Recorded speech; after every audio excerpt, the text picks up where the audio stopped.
Saan kaya aabot ang 2,500 ko?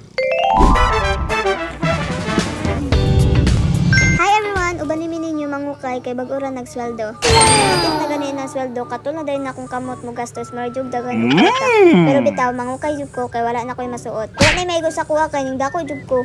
Kauban din nakuha ko a Friendly and her baby Bria. Kit kayo bataan, naguna lang si Mood.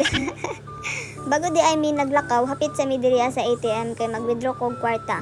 By the way, this is not to inspire but to brag. Charis!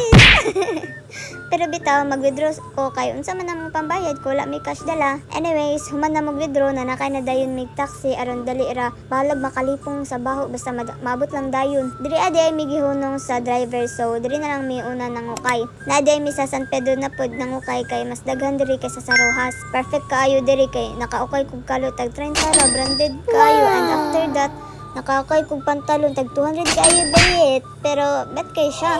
May na siya this time sa kuha kay last time nagukay ko sa Ruas ug pants.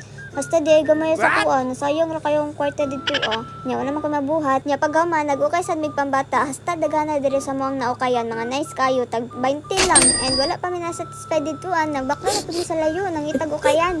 Antod gipanggutom nami nagkain break sa mi diri sa Isawan. Dami kayo pero dali ra kayo kung nabusog mahirap po doy aron diet na. Wala ko ka video sa last na manadtuan kay gihangak na ko sa kakapoy, sakit na ako ang likod.